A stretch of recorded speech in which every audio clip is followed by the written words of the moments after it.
पवार साहब, आप बीडीसी रजौरी हैं और काफ़ी पिछले 2.5 से 3 साल तकरीबन हो गए हैं आपको बीडीसी काम करते हुए यहाँ पे।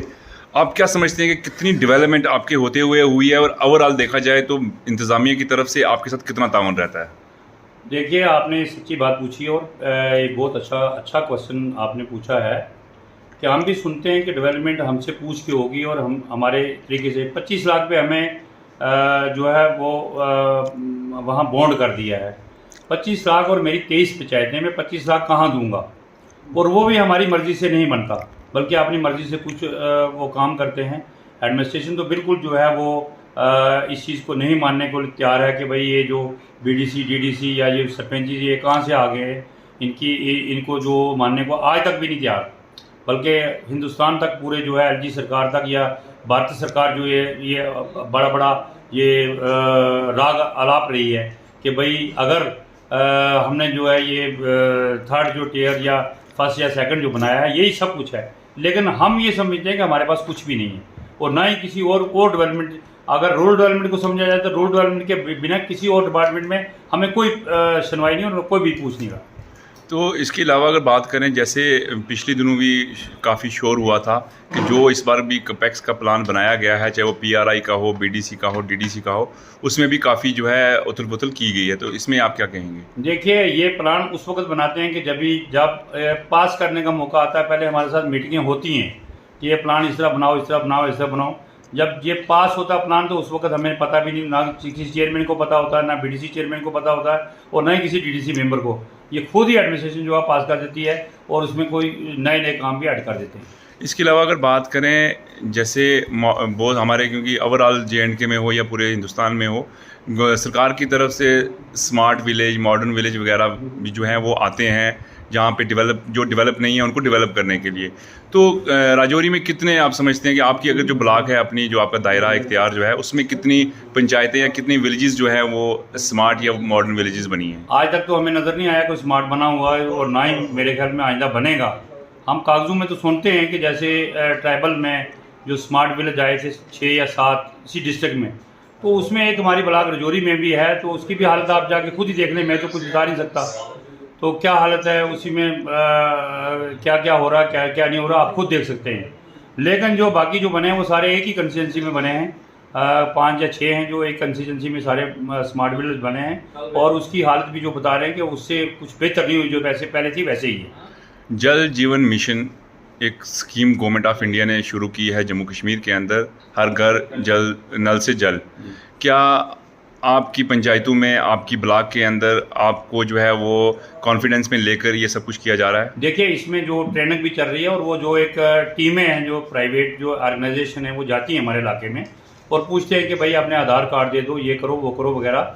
और बाकी जो स्कीम्स हैं उसमें भी हमें पूछा जाता है कि भाई ये कहाँ हैंडपम्प लगना, ये जो बोरवेल है ये कहाँ निकालना है, कहाँ पानी आएगा और कैसे कैसे इसको है। उन्होंने फिर भी हमें पूछा है कि कुछ ना कुछ तरीकाकार जो है उसको अडाप्ट करने के लिए उन्होंने हमारे साथ कंसल्ट किया है। तो आप क्या समझते हैं कि कोताही किस जगह हो रही है कि जहाँ पे आपको जो है इग्नोर किया जा रहा है या आपको जो है वो बाईपास किया जाता है? मैं कहता हूँ कि ये बड़े लेवल पर भी जो कोताही है, सेंट्रल सरकार बोलती कुछ है लेकिन करती कुछ भी नहीं है। स्टेट की जो सरकार है, जो बड़े पैमाने पर जो हमारे बड़े बड़े ऑफिसर हैं, ब्यूरोक्रेट हैं, चाहे स्टेट में हैं चाहे वो एलजी इंतजामिया के साथ है, मेरे ख्याल में पूछने को तैयार नहीं। और अगर स्टेट में जाए भी कोई उनके पास गुहार लगाने के लिए तो कोई आदमी किसी को आन नहीं करता और वो कभी भी दरवाज़ा नहीं खोलते कि ये लोग अंदर आएँ और हमारे से मिलें और हमारे से कुछ ना कुछ मुतालबात किए जाएँ। बल्कि वो इग्नोर करके अपने आप को ये बता दें कि बिजी हैं और मीटिंग में है साहब, तो वो मिलने को तैयार ही नहीं होते कभी भी। 2014 में इलेक्शन हुए थे, उसके बाद भारतीय जनता पार्टी की एक सरकार बनी। क्या लगता है कि तब से लेके आज दिन तक जो अब चुने हुए नुमाइंदे यहाँ पर नहीं हैं, एक एलजी साहब यहाँ बैठ के जो है पूरा जम्मू कश्मीर जो है वो चला रहे हैं, क्या लगता है कि चुनिंदा नुमाइंदे यहाँ पे होने चाहिए? मैं कहता हूँ कि जैसे पोल खोला है, आपने ये सवाल बहुत अच्छा पूछा कि जैसे सुरेंद्र चौधरी ने ये पोल खोला है, ऐसे पता नहीं कितने पोल खुलेंगे और कितने इनके स्कैंडल सामने आएंगे। अभी हम भी बोलने वाले हैं जल्दी, लेकिन अभी नहीं, अभी हमने मुंह बंद रखा हुआ है। लेकिन बात यह है कि कोई भी नहीं पूछने वाला। जैसे इन्होंने पूरी दुनिया में ये एक शोशा छोड़ के रखा है कि पीआरआई जो हमारे पास बनी हुई इतने नुमाइंदे हैं, लेकिन नुमाइंदे भी बेचारे बेहाल अपनी जगह पड़े हुए हैं, उनको कोई पूछता नहीं। लेकिन है उन पे डाला हुआ कि सब कुछ वही है। लेकिन है उनके पास कुछ भी नहीं है। तो लिहाजा हम ये चाहते हैं कि आज ही अगर इलेक्शन हों, चाहे वो पार्लियामेंट के हों चाहे वो असम्बली के, होने चाहिए, और तभी जाके आवाम को फ़ायदा हो सकता है और आवाम की जो मुश्किलात हैं वो हल हो सकती हैं और आवाम के जो मसाइल हैं उनको कम किया जा सकता है कि जब तक उनके नुमाइंदे नहीं होंगे तब तक ये कुछ भी नहीं है। हिंदुस्तान की तमाम अपोजिशन जमातों ने जो है इत्तेहाद करके जो है एक मोर्चा तैयार किया है। क्या समझते हैं आपके आइंदा पार्लियामेंट इलेक्शन में वो मोर्चा, वो अलायंस कामयाब रहेगा? मेरे ख्याल में होना चाहिए। जैसे लोगों की दिलों की धड़कनें अंदर आज धड़क रही हैं, जैसे मैं रजौरी में या अपने जम्मू कश्मीर में लोगों से सुनता हूं कि ऊपर से वो मजबूर हैं कि वो बोलते नहीं, क्योंकि कल ईडी या ये अब उनके घरों में पहुंच जाएगी, तो हर एक आदमी मुंह नहीं खोलता। आज उसने सुरेंद्र शर्मा चौधरी ने मुंह खोला है, तो उसके घर में पता नहीं कल छापा पड़ेगा, क्या होगा क्या नहीं, उसका क्या असर होगा। इसी तरह वो मुंह नहीं खोल रहे, लेकिन जब इलेक्शन होगा तो उसमें लोग कहते हैं कि हम जवाब देंगे, और किस हद तक जवाब देंगे वो उनको पता चल जाएगा खुद ही कि हमारी कारकर्दगी क्या है आज तक और क्या रही है 2014 से लेकर 2023। भारतीय जनता पार्टी का दावा है कि वो सारी की सारी सीटें लेके यहाँ पे सरकार बनाएंगे। देखिए किसी ज़माने में हमने भी भारतीय जनता पार्टी से ये लड़ा था, बीडीसी चेयरमैन मैं भारतीय जनता पार्टी से बना हूँ, लेकिन आप ये इंतज़ार करो कि इलेक्शन होने दो।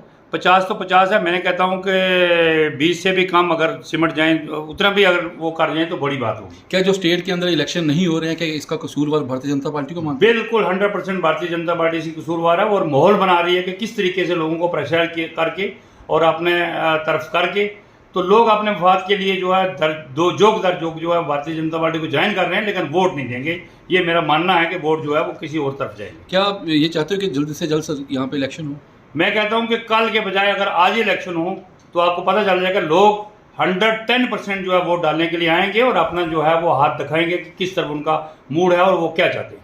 भारतीय जनता पार्टी के लोग दावा करते हैं कि ज़मीनी सतह पे सारे काम हो रहे हैं, लोगों को हर चीज़ मिल रही है, आप क्या कहते हैं? देखिए, जो प्रोजेक्ट आज से 20 साल पहले हुए थे, इनॉग्रेशन उन्हीं के हो रहे हैं, किसी टेंडर का, किसी रोड का, किसी बड़े बड़े प्रोजेक्ट का। हमें तो दिखता नहीं कोई किसी जो गाँव में या किसी जगह कोई नई रोड बनने, जो प्रोजेक्ट उस वक्त कांग्रेस के ज़माने में या उससे पहले भी जो वो थे उन्हीं पे काम चल रहा है, वो उनकी भी खस्ता हालत हो चुकी है।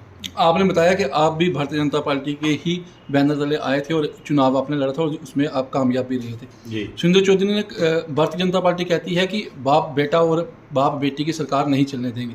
सुरेंद्र चौधरी ने कहीं ना कहीं इल्ज़ाम लगाया है कि यहाँ पे भी परिवारवाद जो है वो चलता है। शायद होगा, मैं उसमें मैं जाना नहीं चाहता। मैं नहीं जानता सुरेंद्र चौधरी जो अंदर जाके घुस के उन्होंने देखा कि शायद कुछ होंगे स्कैंडल। मैं तो किसी पे इल्ज़ाम नहीं लगाता क्या है या क्या नहीं है, लेकिन ये निकलेंगे जब ये इलेक्शन होंगे, कोई और सरकार बनेगी तो बहुत कुछ निकलेगा यहाँ।